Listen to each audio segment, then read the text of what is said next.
everyone, this is Melanie and I'm here coming from Melanie B's Creative Studio and Makeup by Melanie B. I've debated for a while about doing this video and I figured if I'm ever going to do it, now would be the time. So I want to talk to you about what happened to my son and how he was killed.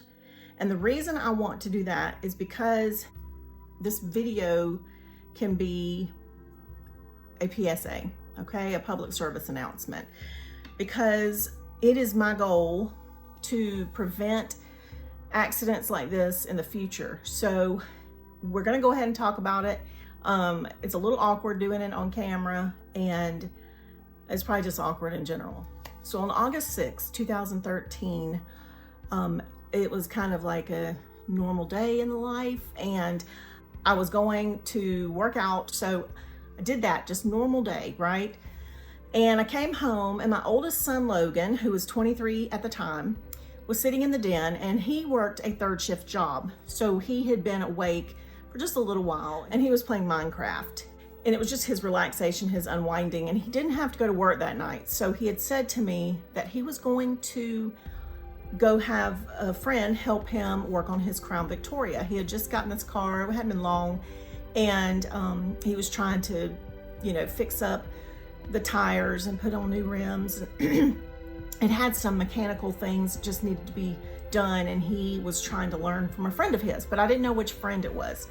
So I sat there and I talked to him for a little bit. Something told me to sit there and talk to him a little bit, because it was hard sometimes to communicate with him, because he was a lot like me, and he would go off on a tangent, and he would talk about stuff I just didn't get, and so I noticed that I just hadn't been communicating with him a lot lately at that time. And so I stood there in the kitchen, and then I went over and I sat and I made an effort to talk to him, and he was telling me about Minecraft, and I was like, you know what, Logan, you really need to go into that field of like design or something like that. I said, because you're just so skilled at it.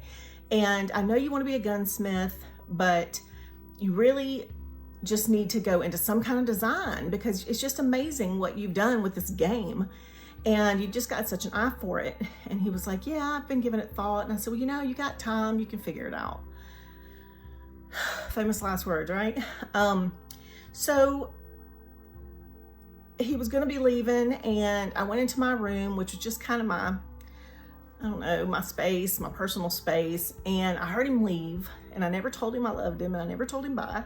And 7 years later, I haven't forgiven myself for that.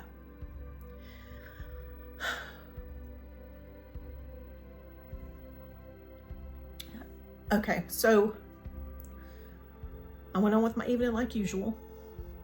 And at that time, 3 of my 4 children were living in the house with me. And my baby was 13. And my third child was about to turn 20. And he had a job. And so, long story long, it started pouring down rain. And we had had some, just crazy rain that summer, and it had like messed up water systems, and it was just horrible. And I had never in my life, in 43 years of life, ever heard of a flash flood in the state of South Carolina. And I knew there were, but they were just not something that really happened. And I lived up on this hill, and so I was like, I don't have anything to be worried about. It was about 9:30, and all of a sudden my phone started just blowing up with an emergency alert talking about floods, and it's, flash floods in the area, and be expecting, and they're, and I'm thinking, what? And then about 10:30, my son Jordan came home with his best friend Cameron. They'd been at work all day, and they were on the back porch because it was August, and they were outside, and the rain was torrential. Like so loud, you couldn't hear each other talking, kind of loud. And somehow Jordan, he just kind of heard some screaming, and he was just like, what is that? So he, being a 20-year-old man, almost 20-year-old, 19-year-old guy, and his friend, they had to go look, and they had to see what was going on. So beyond my house, there's an embankment. It's all wooded, and it goes down, and there's a creek that runs my parents' property, which my parents have about 260 acres, and it runs kind of like right down the middle. But on the road is where they went, and they drove down to the creek because that's where he thought the sound was coming from. When he got there, he saw 2 cars washed into the creek, but he also saw the water standing over the road was 3 feet high. So when you're coming down our road, you're coming down from my direction, you're coming down, and it goes like this way. So it's totally blind. You can't see, there's no street lights, it's in the middle of nowhere. If you're coming from the other direction, it's kind of the same thing. It comes down at an angle and then it comes around and down and over. So it's totally blind from either direction. So the water had risen 3 feet over the road, but it was probably 50 feet across. So thankfully, Jordan and Cameron didn't get swept into it. They pulled off because they saw it in time. They saw car lights, and so they pulled off. They saw a car flipped on its side and saw a man and his son trying to get out of it. So from what I understand, my son and Cameron called 911 and told them what was going on. And in the meantime, one of them ran up to the subdivision that's right up above our house and got a rope and went back, and they pulled the boy and his father to safety. Their car was on its side. It was totally submerged, and the window was open on the passenger side, and so they're coming out, you know, from the passenger side of the car. And the screaming had been a girl who had been swept in first, and she was driving what we call a dually. I'm not sure if that's actually the technical name for it, but a dually is like a construction truck where it's got the big wide tire wells, and it's just a huge king cab type of big old truck. And it had been swept in first. And so she had gotten swept out of her car, her truck, and had swam over to a tree and was holding on to the tree, and her body was up to the water about this high. By the time Jordan Cameron got the man and his son pulled out, or were still pulling them out, officers showed up and first responders. And so they were able to get the young lady pulled out. So I'm laying in my bed not knowing any of this is going on, and they walk into my bedroom, and it's 11:30 at night, and Jordan says, "Mom, we just saved people's lives." And I said, "What?" And he said, "Yeah, we heard screaming down at the creek, and we went down there, and it was flooded, and a girl had gotten swept in, and a guy and his son," and just kind of gave me this whole just quick scenario. And I said, "Why didn't you stay?" And they said, "Well, the EMS got there, so we just, you know, we weren't trying to be heroes. We just wanted to get out of the way." And I was like, wow, okay. So immediately I got on the phone and I called my son Logan. His phone went straight to voicemail. And I was like, "Logan, please, you know, I know you don't have your phone charged probably, but I just want to let you know that there's flooding on Silver Creek and it's on both ends. So stay at your friend's house or whatever." And then I text him, same thing. You know, stay at your friends. I don't know where you are. You probably let your phone die, and just don't come down Silver Creek because both ends are flooded. So I fell asleep. I mean, it probably would have been 8 o'clock before I'd gotten up if it was any other day. But for some reason that morning, it was like 7 in the morning. And I got up and I immediately went to look out back to see if Logan's car was there, and it wasn't. And I was like freaking out a little bit. And I went to Jordan's room and I woke him up, and I was like, "Jordan," I said, "Logan didn't come home last night. That's got me really concerned." And I said, "I know I told him to stay with a friend, but I would have thought by now he'd have charged his phone and let me know something." He was like, "Oh, Mommy's fine, you know." I said, "Okay." So he went back to sleep, and a little bit later he got up and I said, "Let's ride down to the creek. I want to see what happened last night." So we drove down the driveway a little bit to the creek, and I'm actually going to insert a picture of what it looked like.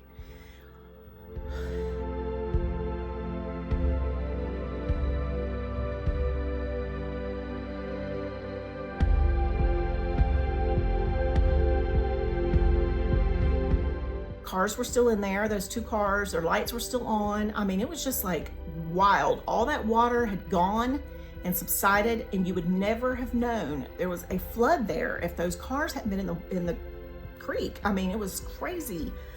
So I was like, good Lord, I've never in my life seen this happen. And I've lived on the property for 38 years. I'd never seen anything like that over that creek. I asked my mom, and she grew up on the property too, and she said, I haven't seen anything like that ever happen to that creek, maybe since I was 5. So we're talking about, at that time, it was about 75 years, you know, it had been since anything around here had flooded. And so nobody would have expected it. So Jordan went on to work, and all I did was just get more and more concerned. You know your kids and their character and their routine, and you know what they're like. And my son Logan was the one who would go out, he would hang out with friends, if he drank a beer or two, he'd stay for a little while and make sure he was okay, and then he would drive home. But he was always home because home is his safe place, you know. And so I was like, God, I can't believe he's not home yet. So about 10 o'clock in the morning, and it just kept gnawing at me that all that flooding had happened, and I kept seeing it on Facebook, like all over the county, it had flooded, and I didn't know which friend he was going to see, and I had no idea which direction he was coming in from. And I knew on one end of the road it had flooded, but on this end of the road it had flooded even worse. So I was like, you know, it had flooded all over the county. So what if he was coming home and he got washed off the road somewhere? So I put it on Facebook. Anybody seen my son Logan? He drives this car. Be on the lookout, please. I'd already called the drunk tank.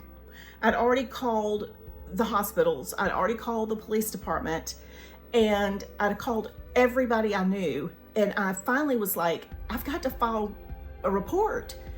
So they sent out some officers. One of them happened to be the officer that used to be the officer at the high school. So I've known him for a while, not really well, but I knew him for years because I had 3 teenagers back to back, and they all went through that high school.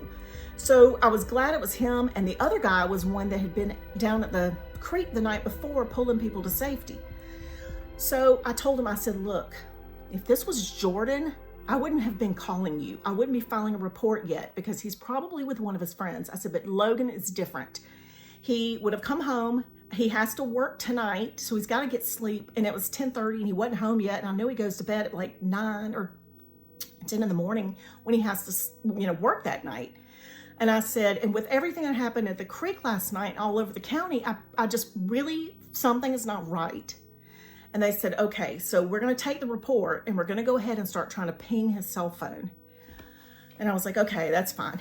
So in the meantime, I had called David, the guy I was seeing at the time. I left him a voicemail and I said, David, don't think I'm crazy, but something's wrong. Logan's not home. I know something's wrong. I feel it in my gut. I can't sit down. I'm a nervous wreck. I've called and filed a report. I've put it on Facebook. And the longer it goes, the more nervous I'm getting because this is not his nature. So David said, okay, I'm going to come over and we're going to go down beyond those cars a little further, and we're going to look and see if there's another car down there. And at least you can be doing something while you're waiting for the police to kind of do the pinging and all that stuff. And I said, okay. So he came over and we walked down behind the house and went down the embankment, and he literally scaled down an embankment that dropped like this. And he went down, he said, don't you come down here. You go back around and go get your car and come down here and meet me at the edge of at the creek, at the road. So basically he was gonna go down the hill all the way down to the creek and walk back up beside the creek until he got to the road. So he did that, and I met him down there, and he was like, it is just so much, there's so much foliage and stuff back there. I just don't think his car could get through there. And I said, okay. So I was just like antsy, He went home, and I started just contacting Logan's friends, like the ones that I knew and the ones I had on Facebook and whatever. And I was like, have you seen Logan? And a couple of his friends said, yeah, we saw him at Walmart last night, and he was heading up to work on his car. And then another person said, oh yeah, I talked to him. He was going to Kevin's to work on his car. I think it was, Kyron. And I was like, okay. So I was kind of just seriously playing investigator, and I was narrowing down where he could have been. So I could contact them and say, did he come home? What time did he leave? So I just basically said to the people, I said, look, if you have any contact with Kyron, can you please get a hold of him and have him contact me, because he's not on my Facebook and I'm freaking out. So all this time's going by. I felt like I needed to go down further through our property and go down and start at the creek a little bit further and come up. But David said, you know, it's so dense in there, I just don't think his car could get there.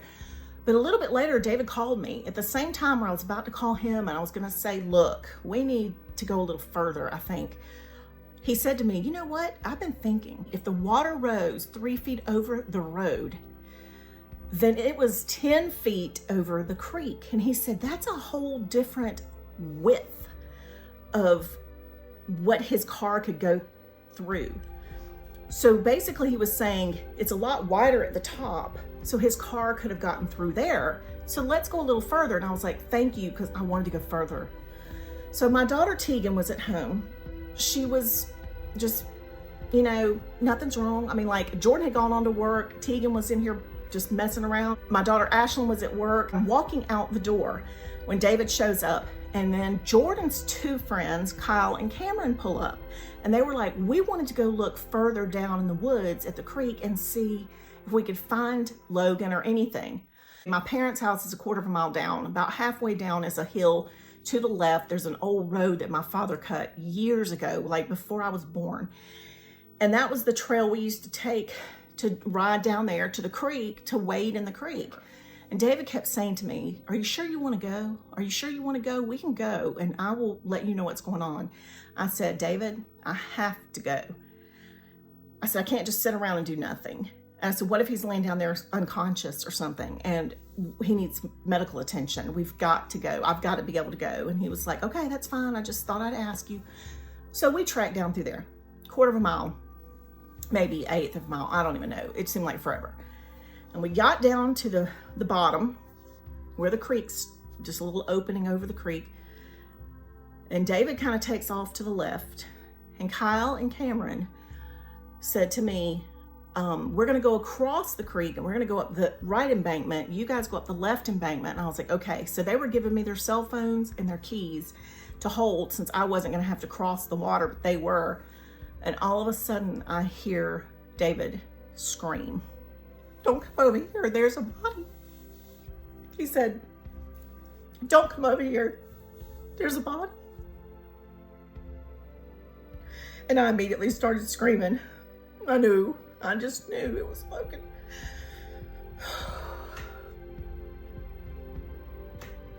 So Kyle grabbed me and started hugging me and was holding on to me. And I was just like, I was freaking out. And Cameron walked to David because he wanted to identify if it was Logan or not. Cameron had been around our family for 8 years. So Cameron walked over there to see if it was Logan, and they didn't say anything, but I just heard David just came rushing up to me and just said, oh my God. And he snagged me up and he grabbed me and he held me so tight, and I started screaming, and I could hear myself screaming, not my baby. And I know he was 23, but he was still my baby. I said, take me to him. And David said, no, you don't need to go over there. And I said, I have to see him for myself. Take me to him, please. And so we walked up through the woods and he took me up there. All I could see was the bottom of his feet from where I was walking. Then I knew it was him. I try so hard to be strong. Like, I'm trying so hard for my tears not to come out of my eyes right now.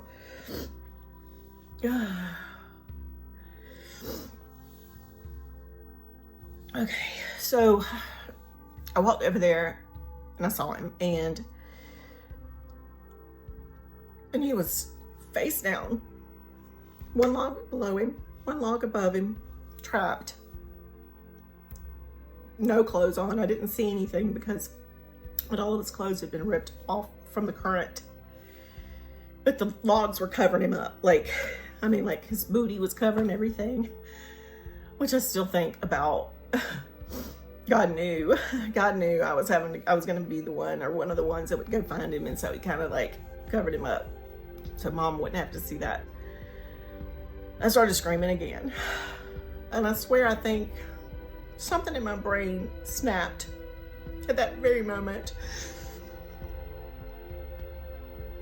because I've never been the same since.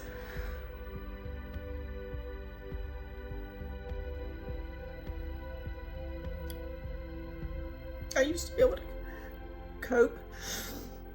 I used to be in a very stressful environment in my job. I was a manager of a portrait studio, and you know, Christmas time, I had 2 employees. I mean, I had done all kinds of things and I could hold it together. But something in my brain snapped that day, and you just never get it back. Like, no medicine is gonna bring it. No medicine is gonna fill the void, and no medicine's ever going to correct the problem. And people will say, you have PTSD from what? Because I wasn't in the military, I can't have PTSD from finding my son's dead body or having to see it again when they went down there after 4 hours that took them to go cut the logs off him and bring in gators and like 4-wheelers and bring him up on a gurney. And one thing I had noticed when I found him between the logs is he had his hand down and he was holding a door panel. And when they brought him up,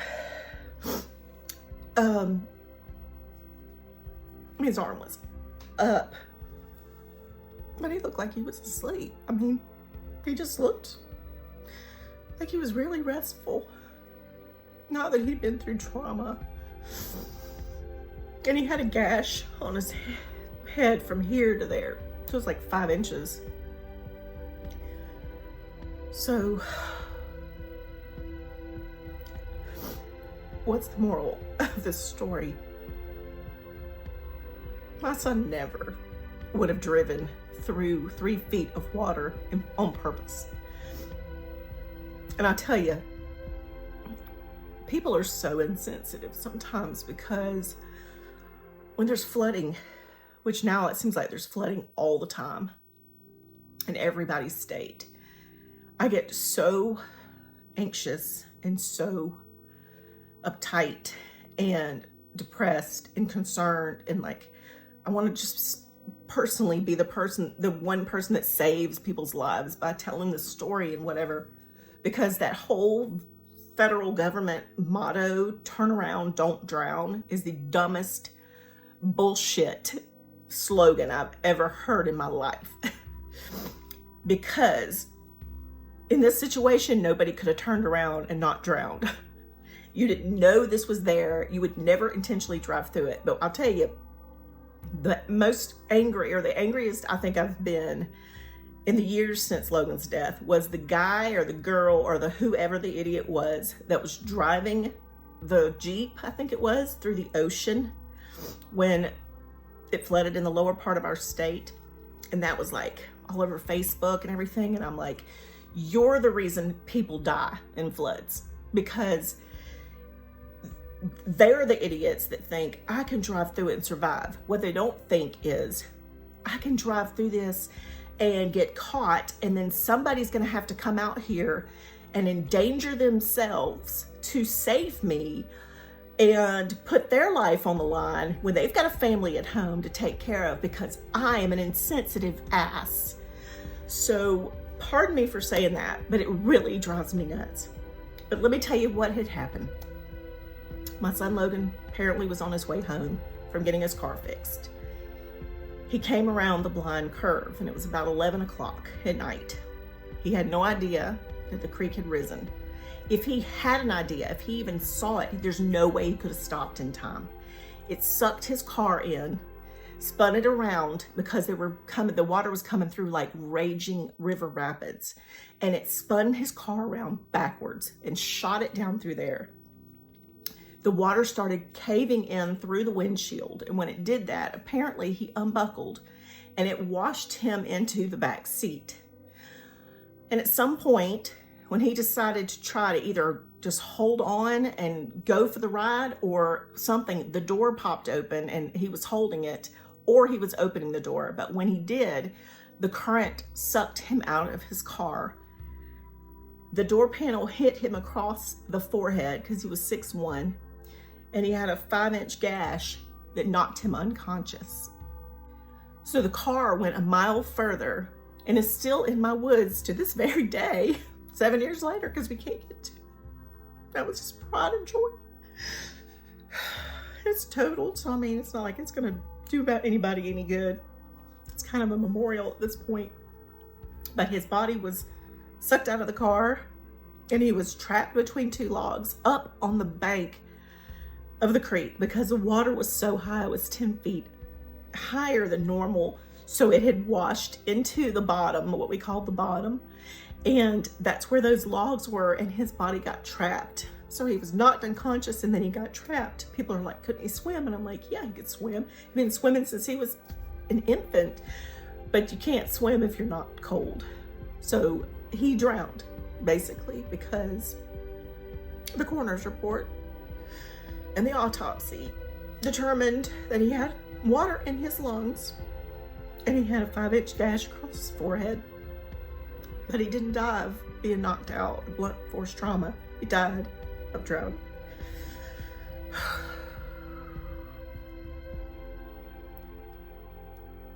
For the people out there that think it won't happen to you, let me just give you a little bit of heads up. Is it worth it? Where do you have to go so badly that you risk your life and other people's lives to get in a car and go somewhere when there's rain coming down and there's flood warnings? So I guess my question is this. I realize people have jobs. They have a life they have to live. You can't live in fear. I get it. I do get it.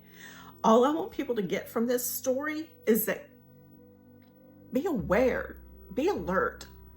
If you live in an area that has windy, curvy roads, creeks, or little tiny streams, do not think for 1 second those cannot rise within seconds and take your life. It can happen. It may be a 1 in a billion, but by God, I'm here to tell you, it can happen. And that man left a little girl behind, a little 3-year-old girl that has to grow up without her dad, who has to grow up and get married without her dad to give her away. And it was God's decision. It was a natural disaster. I mean, you know, who are you gonna get mad at? I couldn't get mad. I was told that I could have sued the county for not taking care of the road and maintaining it properly. And so I never thought about it. Honestly, my dad's an attorney. There's 5 attorneys in my family. I didn't give it any thought.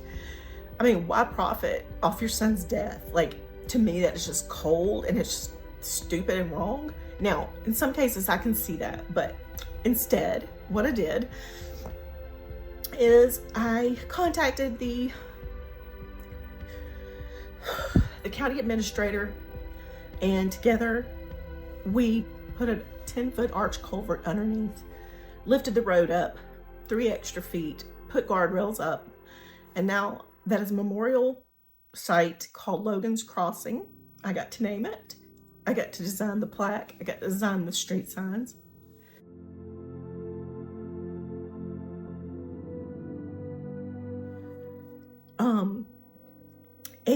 There's a bronze plaque there, and it's just below my house, so I can go there, you know, whenever I want.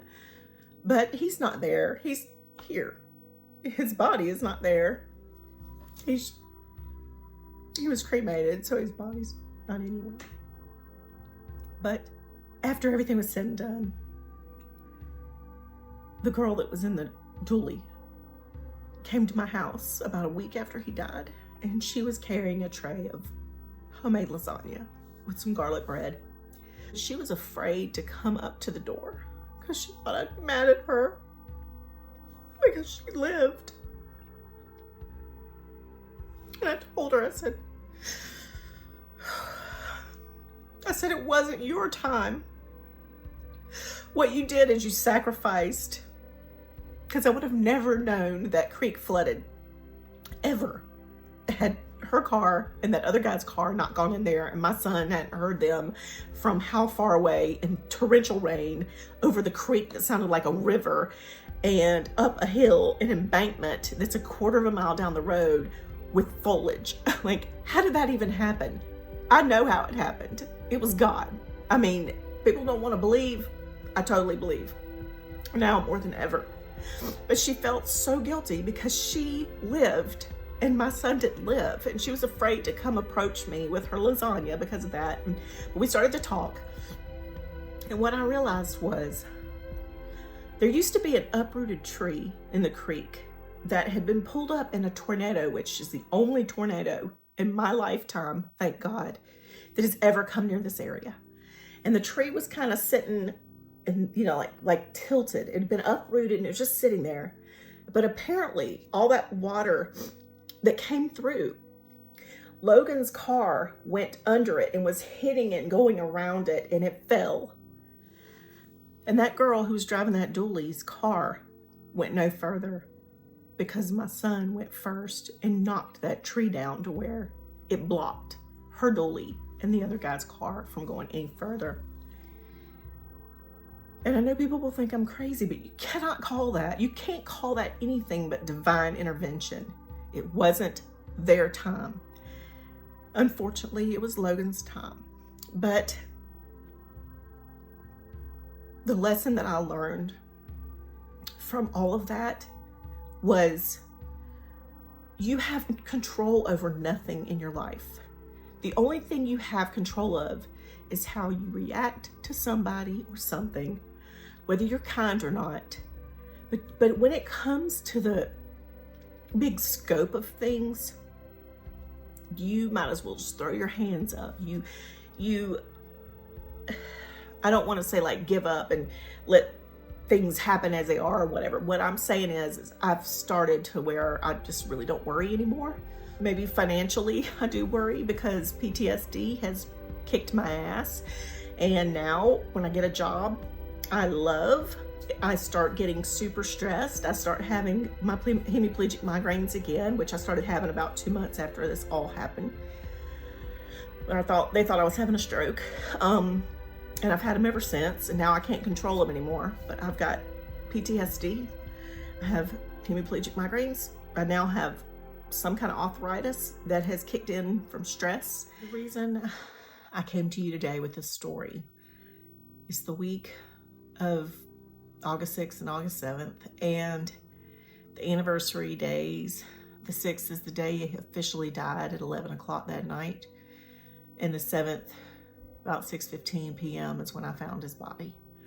So, to be honest, the 7th is far worse for me than the 6th.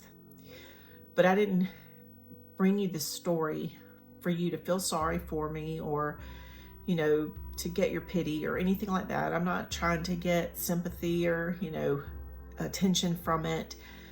I brought it to your attention because I don't think there's enough flash flood awareness. I don't think telling people to turn around, don't drown is what's gonna help. I think that stories like this with real people telling about the real situations they've been in that have to do with the flash flood, I think that's the only thing that's ever going to help. I know I don't have a lot of subscribers, you know, compared to a lot of the people out there. I figure telling my 4,000 subscribers this story, and they tell a few people, and they tell a few people, you know, or just next time you're seeing flood warnings, just keep our story in your mind. Just keep this story close, and remember to ask yourself, is it worth me getting in my car to go run to the post office? I mean, is it worth me getting in my car to go run through a drive-through? I know things happen whether we want them to or not, and I know we don't have control over that. I kind of am at the point where I believe when it's your time, it's your time. There's a lot more to this story that I didn't get into, but I hope it's raised awareness in you for you to keep your family safe, for you to keep yourself safe. I do want to point this out because there's a couple of positives that actually came from this entire situation. The first one would have to be that by building the bridge at Logan's Crossing, the last time we had major flooding and every single bridge around here flooded. Every single one was underwater. It was ungodly. Logan's Crossing was the only one that wasn't. So I'm very proud of that. And, you know, I don't know what's going to happen with my house. A lot of you know what's going on, and my sister's trying to sue me for it and all that stuff. And it's on the family property. And, you know, my son died in the backyard basically, and the Logan's Crossing's down the road. Whatever happens, happens. I'm also at the point where I'm like, you know, once you've lost a child, a house doesn't really matter. I mean, it'll be an inconvenience.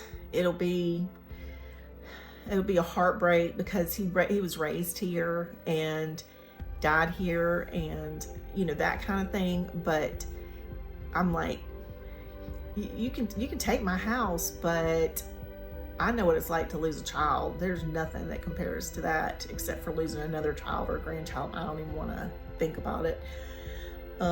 The other positive thing that came out of all of this was that I used to have a lot of rage, a lot of anger. My first marriage was a very rocky one, I guess you could say. So I was angry all the time, and I was very edgy all the time. And when all of this happened with Logan, I felt like it was God saying, you thought your life was so bad. You thought everything sucked. You never saw the good in every day because you were too busy picking out the inconveniences, like, oh, I have a flat tire, oh my God, you know, or this relationship isn't working, oh, my life is falling apart, you know. And once I lost my child, I realized, oh my gosh, every bit of that was so insignificant. And I'm not going to say I'm perfect or that I look at the best every day or that I'm positive all the time or anything like that. I'm not, but I'm trying to be. I feel like I don't have angry outbursts anymore. There's a lot of things I don't do anymore that I used to do. It changed me as a human being. It changed me as a mom. I still mess up. I still forget. Sometimes I don't tell my kids I love them as they walk out the door. I try to, or when I'm hanging up the phone and I'll be like, and I'll text them, I love you, you know, because I don't want to ever go through that again. I didn't tell them I love them, and did they know? You know, I go through that all the time now. Of course, it's normal for you to have regrets. I don't know, survivor's guilt or whatever. I don't know what you want to call it, but the bottom line is love your family, hold them tight. Don't go a day without telling somebody you love them if you love them. Even when you're angry, you've just, you know, I mean, we have texting now. At least you can throw a text out there and be like, honey, I'm sorry, I'm so angry, but I love you anyway. I'm like, I don't know. It's hard when you have to live with regrets. And flash flood awareness, back to the purpose of this whole video, is something that I just don't think there's enough of. And it's become a real, true hazard. It has become something that we're seeing more often with the way the world is warming up, and you know, people call it global warming, call it whatever you want. You know, the seasons are all screwed up now, and things are kind of mixed up, and we're having hurricane season for 6 months instead of 3. Like, what? But it's not about all that. It's about knowing to take precautions. Don't go flying around that corner or that curve on a road you've driven your entire life when there's a creek at the end or around the corner, because by God, you do not know if that thing has risen 10 feet over the creek in a matter of seconds and will suck your car in there. You just don't know.